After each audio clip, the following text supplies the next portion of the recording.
Talofa lava. Good morning. Happy Sunday to all of you. Happy Father's Day to those of you that are celebrating Father's Day. I know that there are some countries that are not celebrating this day, but in America we are. So to all of you fathers, happy Father's Day, and thank you so much for all that you do for us. I'm also aware that there are some of you that do not have your fathers with you for various reasons. And I pray that you look forward to the day that God will make all things new and God will make all things whole. So if you'll pray with me, I invite you as we talk to our Heavenly Father. Let's pray. Heavenly Father, we just thank you. Thank you for your truth that teaches us. Thank you for your loving kindness that amazes us. Thank you so much, God, for your grace that transforms even the hardened of hearts. Thank you for your forgiveness that sets us free and enables us to spend eternity with you. Be with us as we spend a few minutes in your word. Speak to us, Lord, is our prayer in Jesus' name. Amen. Amen. We have been talking about change this month. And I don't know about you, but there is a lot of things I wish I can change about this year. I remember at the beginning of this year, one of my friends told me, I'm so glad 2019 is over because it was the worst year and I don't know how it can get any worse. Well, we're 6 months into 2020 and there's so many things that have happened. I've been into more funerals these last 6 months than I have been all year last year. The pandemic and its impact on our family, our health, our finances. It's been tough. And then also what we've been witness to, the racial injustices that we've seen and all its impact on all the many lives that's happened. But the question for us this morning I want to ask is, what's your position in everything that's going on? What's your position? Where are you positioned? O le asa o taofi I mea ia o tutupu ma vivesi I le tatou lalolangi, I le tatou malo. Pe tai foi I tutono o to I tatou ainga. What's your position in what's going on in your families or your relationship or your marriage? What I mean is, how are you positioning in your thoughts or in the ways that you see things, your ideologies? The title for our devotional this morning is Reposition Yourself for Change. Reposition yourself for change. Our verse that we're going to sit on for just a little bit this morning is found in 1Timothy 1:12-16. 1Timothy 12:12-16. And I'm going to start reading it for you. And this is the NRSV version. 12. I'm grateful. This is Paul giving advice to his son Timothy. I'm grateful to Christ Jesus our Lord, who has strengthened me because he judged me faithful and appointed me to his service. Even though I was formerly a blasphemer, a persecutor, and a man of violence, but I received mercy because I had acted ignorantly in unbelief. And the grace of our Lord overflowed for me with the faith and love that are in Christ Jesus. Verse 15. This is the verse that suggests how to reposition ourselves in order to see the kind of change that needs to happen even in our time. A change in me, it will help me change the way I look at others. The Apostle Paul got the right idea in verse 15. I'll read it, verse 15 in Samoan.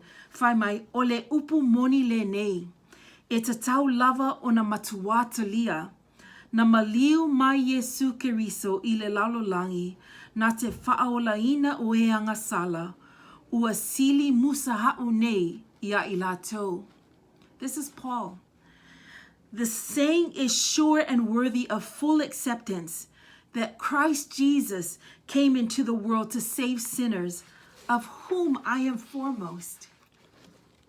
Paul has he's come to realize that of all the sinners, Of all those who totally, completely miss the mark, he is foremost. He's the worst. This is the pivotal point in our devotional thought this morning. Paul looks at himself, and of all those he can think of all the sinners, he says he's the worst. He positions himself in a place where he counts everybody else better than himself. Paul knew a little bit of what Isaiah said in Isaiah 64:6. That verse talks about our righteous acts. And it says, all of us have become like one who is unclean, and all our righteous acts are like filthy rags. You know, if anyone had any credentials to boast about, it would be Paul. We can see his credentials in Philippians 3:4-6, right? He says, if anyone else has reason to be confident in the flesh, in credentials, I have more. Circumcised on the 8th day, check. A member of the people of Israel, check. A tribe of Benjamin, a Hebrew born of Hebrews. As to the law, Pharisee. As to zeal, a persecutor of the church. As to righteousness under the law, blameless, check. But he counts all this a loss because of the surpassing knowledge of Christ. He realizes that none of these credentials could ever match up to the righteousness of Jesus. Paul, the blasphemer, the murderer, the persecutor, the man of violence, Jesus saw him fit in all his foolishness. Paul realizes that God saw all his foolishness and gave him the right to serve him. Paul realized his need to be repositioned. He realized what God has done for him. It truly changed him. If we realize what God has done for us, it changes how we feel responsible for other people's welfare. It changes how we love others. It changes how we want the best for others. If God could love me, Tala, and all my ish, I could love others and fight for the causes that elevate others and value their lives, especially lives that are different from mine. Paul, you see, he explains this in verse 16. He says, but for that very reason, I received mercy, so that in me, as foremost of sinners, Jesus Christ might display his utmost patience, making me an example to those who would come to believe in him for eternal life. God did that in me. And when I realized my position and how God can use my position of the worst to be an example so that others might come to salvation, it changes everything. You know, family, there was another who repositioned himself so that the worst of sinners could be forgiven. He repositioned himself so that I might have a place in eternity. The King of Glory, the creator of this universe, repositioned himself so that my life would change for the better. He took on the dirt of the dirtiest, the smell of the smelliest, the ugly of the ugliest, the sins of all sinners. He took it on himself. He repositioned himself in the most shameful position so that you and I may have freedom from guilt and shame, so that you and I can have eternal life. He did that so that you and I can live lives worthy of his calling on our lives. What is that calling? 2 things: love God and love others. Doesn't matter what profession we're in. Love God, love others. I don't know if you're tired and heartbroken over what is going on in this world today, or what is going on in your family. I know I am. But here's the challenge for you and me today. Let's reposition ourselves for change. Let's reposition ourselves so that we can look at others from the eyes of God, who repositioned himself in the least position of worthy.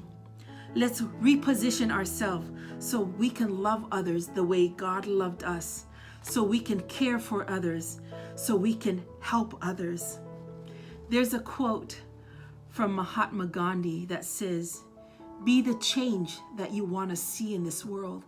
And if we're going to be that change, we truly need to humble ourselves and reposition ourselves and count ourselves worthy for what Christ has done for us.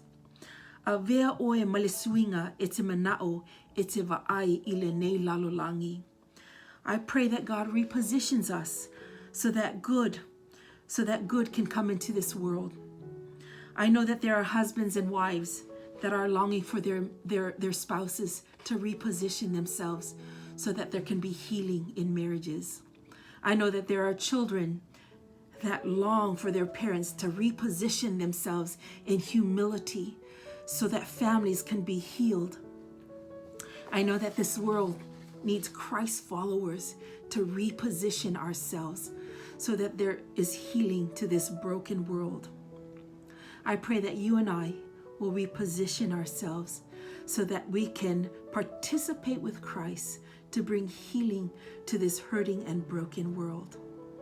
God bless you, family. I pray that we participate with God. Let's pray. Let's pray together.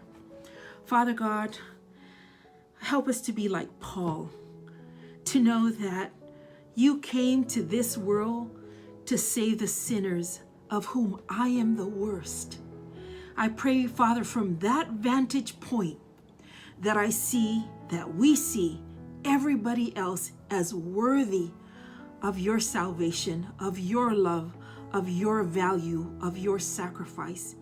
Be with us today, Lord, and the rest of the week as we go out to be your hands and your feet. And as we reposition ourselves, Father God, we ask you that, and we pray that you get all the glory and honor, is our prayer in Jesus' name. Amen. God bless, family.